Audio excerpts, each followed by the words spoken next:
Hello everyone and welcome to my YouTube channel. This is class of science of class 9th and we are again here with the new chapter of our science book, chapter number 9, force and the laws of motion. In this chapter we already studied about the force, its effects and two types of forces, balanced force or unbalanced forces, and also studied about some common forces like muscular forces, gravitational, frictional or the air resistance. Now we will move to the next, and it is Newton's law of motion. Newton's law of motion. जब motion को describe किया गया, when motion is described, and then after some time the Newton gave some laws to describe the motion efficiently. Motion को अच्छी तरीके से describe कराने के लिए वहाँ पर न्यूटन्स के द्वारा कुछ नियम दिए गए थे, कुछ लॉज दिए गए, नियम दिए गए जिनके अनुसार हम उन मोशन को अच्छी तरीके से जान सकते हैं।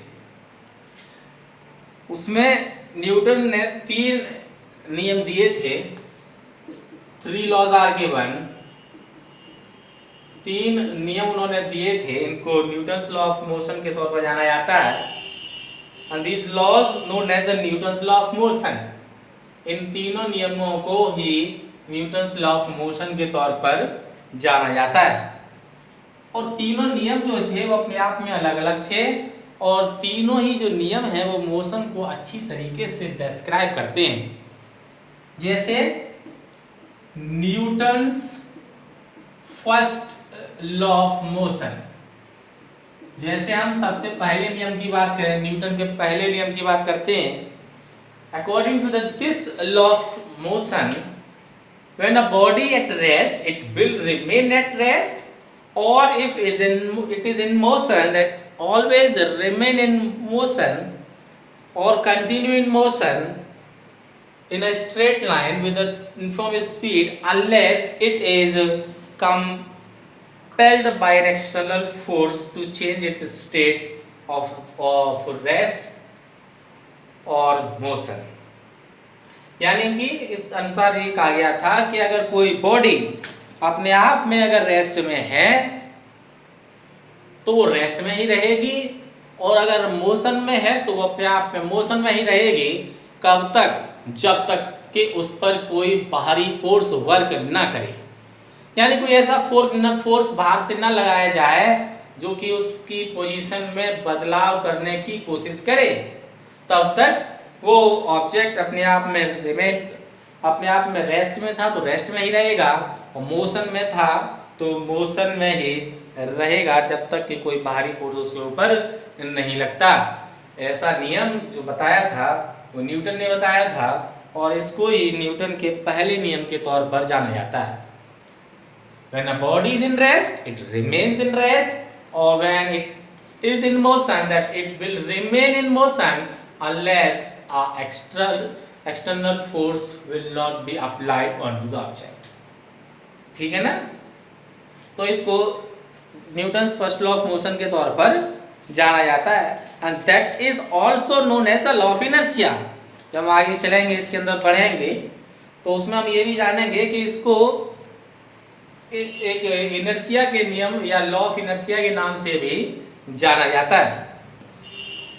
ठीक है? अब इसमें हम जब बात कर रहे हैं इनर्शिया की, तो हम जान लें कि इनर्शिया होता क्या है।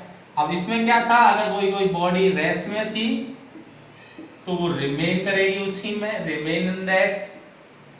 अगर वो मोशन में थी तो वो मोशन में ही रहेगी। कब तक? जब तक कि कोई एक्सटर्नल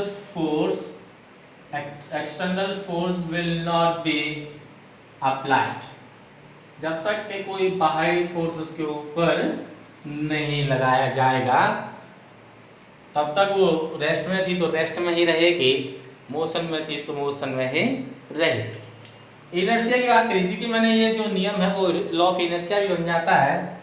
तो मैं इसको कहूं कि वो इनर्शिया है क्या? इनर्शिया है क्या? अब inertia is a property of object.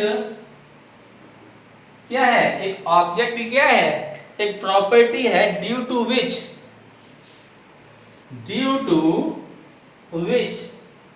it resists to change its state या पोजीशन। यानी कहने का क्या मतलब है कि ये एक ऑब्जेक्ट की एक प्रॉपर्टी होती है, एक बॉडी की प्रॉपर्टी होती है, जिसके तहत ये अपनी पोजीशन या उसकी अवस्था में होने वाले बदलाव को रोकती है। यानी ये नहीं चाहती, अगर वो बॉडी है रेस्ट में तो वो रेस्ट में ही रहेगी, रहना चाहती है, और अगर वो मोशन कर रही थी तो मोशन ही करना चाहती है। ऑब्जेक्ट की इसी प्रॉपर्टी को इनर्शिया कहा जाता है कि वो रेस्ट में थी तो रेस्ट में ही रहना चाहती है, और वो मोशन में थी तो मोशन में ही रहना चाहती है। रेस्ट से वो मोशन में नहीं आना चाहती है, और मोशन से रेस्ट में नहीं आना चाहती। That property is known as the inertia. वो अपनी पोजीशन में होने बदलाव को रोकती है, तो वो कहलाता है inertia. And inertia is depend on mass. Inertia जो है वो मास से अपने आप में जुड़ा हुआ है। इनर्शिया इज डिपेंड ऑन मास। अब मास कहें तो मास क्या है? Mass is something bye which the object is made. अब मास को अगर हम कहें तो it is something bye which the object is made. ये कुछ ना कुछ है जिससे मिलकर ऑब्जेक्ट बना है। It remains constant at every point on the earth. Earth पर मौजूद किसी भी जगह आप चले जाएंगे तो मास रिमेन्स सेम, हमेशा सेम ही रहेगा। Wherever the weight is changeable. Weight अपने आप में बदलता है, लेकिन मास में कोई चेंजिंग नहीं आती। मास अगर अर्थ पर 5 kg है तो मून पर भी 5 kg, सन पर भी 5 kg, या किसी भी प्लैनेट पे जाएंगे तो वहां पर उस बॉडी का जो मास है वो अपने आप में कैसा मिलेगा? 5 kg ही मिलेगा। तो ये क्या? It is something by which object is made. इससे मिलकर ऑब्जेक्ट अपने आप में क्या है? बना है, वो मास है। हम कहते हैं कि बॉडी का वेट कितना है? 5 kilogram. Kilogram is the unit of mass and the kilogram force is the unit of the weight. Weight कहेंगे तो किलोग्राम फोर्स लगाते हैं, kgf लगाते हैं, और अगर मास की बात करते हैं तो किलोग्राम लगाते हैं। कहा जाए कि मास कितना है तो 5 kg। कहा जाएगा फोर्स वेट कितना है, then weight is equal to mass multiplied by 10 because the under gravity the g value of g is approximately 10 meter per second square. So when we calculate the weight, the mass is always multiplied by the gravity. यानी 10 से multiply करा दें तो wait आ जाएगा 50 kg। 50 kgf kilogram force, because weight is a force by which the earth attract it towards itself. वो अपने अर्थ जो है अपनी तरफ उस सब्जेक्ट को खींचती है, वो फोर्स है, इसलिए वहाँ kgf लग जाता है, फोर्स, किलोग्राम फोर्स। यहाँ पर ये मास है, मास को हम kg में मेजर करते हैं। अब कहा जाए कि मास और इनर्शिया आपस में कैसे रिलेटेड है? The mass of an object is measure of its inertia. भाई मास पर ही इनर्शिया डिपेंड करता है। मास अगर ज्यादा होगा, मास अगर अपने आप में कैसा है? हाई है, तो इनर्शिया भी अपने आप में कैसा होगा? ज्यादा होगा। और अगर मास अपने आप में अगर कम है, लो है, तो इनर्शिया भी अपने आप में कैसा हो जाता है? लो। उसका एग्जांपल आप देख लीजिए, बड़ा आसान से एग्जांपल है। रोलर ले लीजिए, रोलर है, एक धक्का मारते हैं जिसको हम ले चलते हैं, वजन काफी होता है उसके अंदर, उसका मास अपने आप में ज्यादा होगा तो वो वहीं की वहीं टिका रहता है। उसको हटाने के लिए अपनी जगह से काफी ज्यादा फोर्स की जरूरत पड़ेगी। और वहीं पर एक हल्का सा एक पेपर ले लीजिए, पेपर का टुकड़ा, पीस ऑफ पेपर, और उसको अगर डाल दीजिए, एक छोटा सा हवा का झोंका भी उसको उड़ा के रह जाता है, तो उसका इनर्शिया कम है, उसके अंदर वो एबिलिटी कम है जिससे वो अपनी पोजीशन में होने वाले बदलाव को रोक सकता है, क्योंकि उसका मास कम है। लेकिन एक रोलर का जो मास है वो अपने आप में ज़्यादा होता है, इसलिए वो अपने आपके अंदर होने वाले बदलाव को अपने आप में रोक सकता है। तो ये हो गया इनर्शिया और मास। मास जितना ज़्यादा होगा इनर्शिया ही उतना ज़्यादा होगा, और मास जितना कम इनर्शिया ही उतना कम होता है।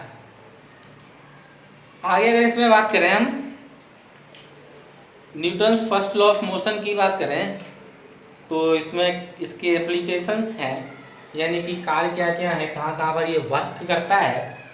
तो अगर हम इसमें पहले बात करेंगे, अब passenger in a bus has a tendency to keep moving in a straight line inside a bus due to inertia. एक पैसेंजर जो कि बस में बैठा हुआ है, उसके अंदर एक टेंडेंसी है कि वो बस जैसे जैसे सीधी रेखा में मूव कर रही है, एक सीधी लाइन में चलती चली जा रही है, वो भी उसी लाइन में अपने आप में चलता जाता है, उस बस के साथ ही अपने आप में कैसा चलता जाता है, और वो मोशन में आ जाता है। लेकिन जैसे ही बस अप्लाई करा देते हैं तो उसको आगे की तरफ धक्का लगता है। क्यों? Because it remains in motion, क्योंकि वो मोशन में ही रहना चाहता है, क्योंकि वो मोशन में था और मोशन में ही रहना चाहता है। ठीक है ना? अगर वो रेस्ट में है तो रेस्ट में रहना चाहेगा, और मोशन में तो मोशन में रहना चाहेगा। इसीलिए चलती हुई बस में जब कभी अपने आप में बस रुकती है, तब अपने आप में धक्का लगता है, आगे की तरफ धक्का लगता है, और जैसे ही बस चलती है तो पीछे की तरफ धक्का लगता है। It is because of the inertia. When the bus takes turn, bus अपने आप में जब घूमती है, body of passenger wants to continue moving in straight line, तो जो पैसेंजर वो बैठे होते हैं वो एक तरीके से स्ट्रेट लाइन में ही अपने आप में मूव करना चाहते हैं। Due to this it appears that his body bends outward. इसलिए क्या है, जब हम मुड़ रहे होते हैं तो बॉडी कैसे बाहर की तरफ चली जाती है। जब ऐसे चल रही सीधी लाइन में और ऐसे बैठे हुए थे गाड़ी के अंदर, और जैसे ही गाड़ी टर्न लेती है तो हमारी बॉडी क्या साइड में चली जाती है, दूसरी तरफ साइड में चली जाती है। क्यों? क्योंकि वो उसी लाइन में चलना चाहती है जैसे स्ट्रेट लाइन में वो मोशन कर रहा था। ये तो पहला एप्लीकेशन हो गया। इसके बाद के एप्लीकेशंस भी हम पढ़ेंगे और ये जानेंगे हम अपने अगले वीडियो में।